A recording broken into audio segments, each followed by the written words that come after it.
Hello everybody and welcome back to the Science Of, the show where I take a look at the science behind your favourite game shows and more. Now, we all know the Flash, don't we? Fastest man alive, able to run around the world in a single second. But I'm not that interested in taking a look at his super speed in this particular video, because quite frankly, that will change from comic to comic. Instead, I'm way more interested in the impact that all that running could be having on the different DC Universe speedsters. And I'm not just talking about the impact that that super speed could have on their bodies, but whether it would actually be able to rip the supersuits off their backs. The Flash's iconic red and gold suit has been a part of the Flash ever since Barry Allen took the mantle back in the Silver Age of comic, but that suit would probably need replacing fairly often. I imagine that fighting supervillains and running hundreds of miles a day would result in more than a bit of wear and tear for the user. When we consider the Flash's supersuit, there are a few things that the tailor would need to take into account.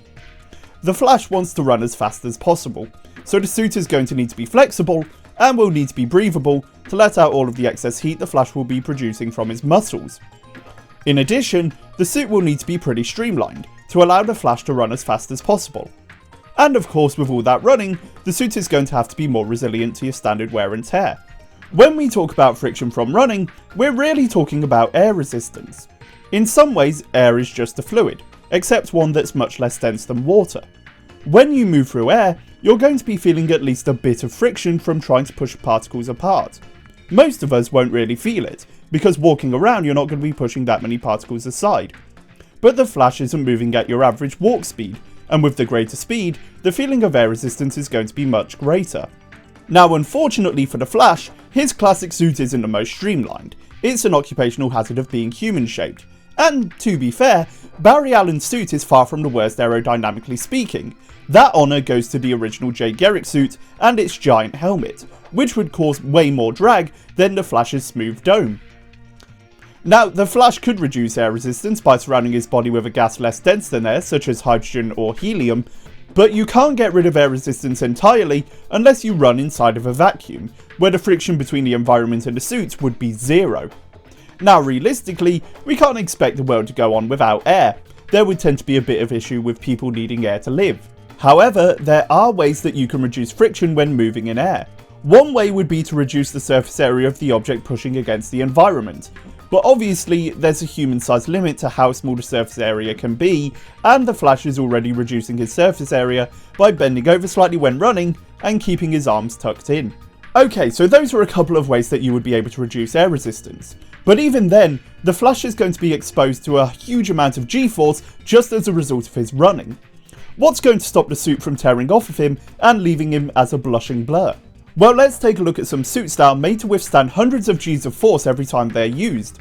Let's take a look at spacesuits. Spacesuits have to withstand the forces of being jettisoned into space, as well as being able to survive from impacts of all sorts of projectiles like micro-meteoroids, and as a result, spacesuits contain multiple layers of durable fabrics, such as Dacron or Kevlar.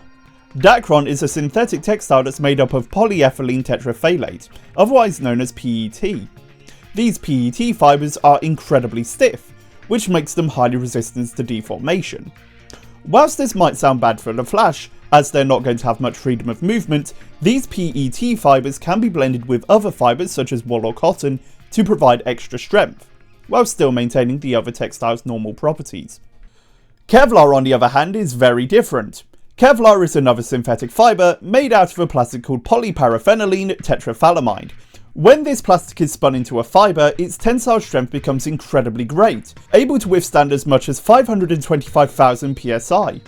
Kevlar is able to be so strong owing to its many interchain bonds. These bonds also make it able to withstand insane temperatures, ranging from -200 to as high as 160 degrees Celsius, without having any significant reductions in its strength. This does make it pretty ideal for the Flash, who's facing rogues like Captain Cold and Heatwave. But did you know? Whilst the Flash's iconic red and yellow ensemble has gone through many iterations, something that's remained pretty consistent over the years is that his suit is contained in a special ring. This ring is able to shoot out the suit, ready for the Flash to get dressed for a night out on the town. When looking back to the Flash's first appearance in the comics, this is compared to rubber rafts used by the Navy. But this isn't exactly correct. Not unless the Flash is some kind of inflatable superhero ready for quick release action. Okay, so surprise surprise, we know the Flash's suit is an inflatable. But how else would it be able to fit inside of the ring? Whilst you might imagine one of those dinosaur sponges that you put in water to make them grow, this isn't quite the case. The best I can think of is that the Flash's ring is some kind of TARDIS, bigger on the inside. The biggest issue for the Flash's suit is that it's definitely not all fabric. The emblem on his chest, the lightning bolts on his cowl, the belt, the boots, none of this stuff is made to compress, and definitely not small enough to fit into that tiny ring. The only way that the Flash's ring is going to fit something that small is if it's some kind of fourth dimensional space. And whilst the Flash is a pretty fair scientist, he's not dealing with that level of theoretical physics. Okay, so we know that at least the Flash's suit is going to be able to survive his little jaunts around Central City, but what about the Flash's body itself? Because all of that running is going to put a hell of a lot of stress on the Flash's muscles and joints. One key aspect that will limit how fast the Flash can move is how fast human limbs can move, and this will depend on the friction between joints. In the human body, most of these joints are called synovial joints. These joints are the best for general movement, and as such can be found on ankles, wrists, elbows, basically anywhere that you'd want nice easy movement. Now, to be fair to evolution, these joints are pretty well designed from a friction point of view. Each joint in the human body is made up of two surfaces of bone, which are surrounded by a joint cavity and a joint capsule. The joint surface of the bones are covered in a layer of cartilage, which provides a smooth surface which stops the bones from rubbing against each other. And then, in between the two bones, there's a layer of a liquid called synovial fluid. This thick fluid nourishes the cartilage and makes sure that the two surfaces glide smoothly over each other. Effectively, it acts as a shock absorber and spreads the pressure on the joint. Whilst the synovial fluid is acting as a source of nutrition, it also acts as a lubricant for the joints to make sure they run smoothly, reducing the friction between the two bones. Now, in the case of the Flash, we want this friction to be as low as possible.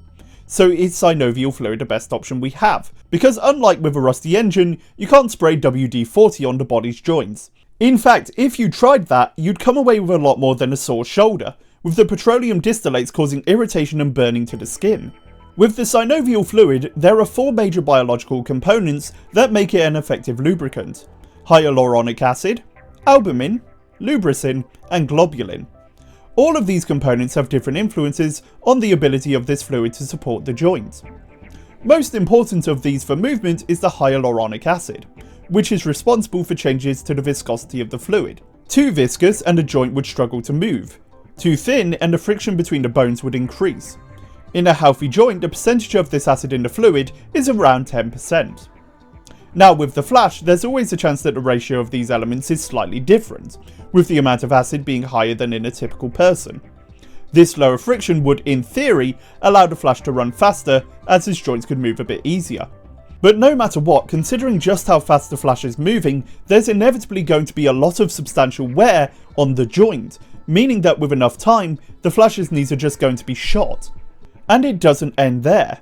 Ignoring the Flash's knees rapidly grinding down, the other issue is with his muscles. Now, I've described the structure of muscles in detail all the way back in my video on the science of My Hero Academia's All Might. Basically, what you need to know is that the muscles are made up of many different elastic fibres that contract and expand, which causes limbs to move. Now, the main thing to note with the Flash is that he runs a lot. And when you use one part of your body the same way over and over again, it can put way too much stress on your muscles and other tissues. This can cause something called an overuse injury, and this means that Barry's legs might get incredibly swollen and painful. Not great if he wants to be chasing down his rogues. So there we go! The Flash might be one of my favourite superheroes of all time, but that doesn't really change the fact that having to go home to change into his supersuit does take a little bit out of his coolness. And whilst this super speed would wear down his joints in no time, it's incredible to think that his supersuit would probably outlast him. I'm amazed that there are textiles that are strong enough to deal with the amount of force that he would be producing. If you want to see me talk about some more superhero science, then comment down below telling me who your favourite DC superhero is and why. Best comments will appear at the end of the next video.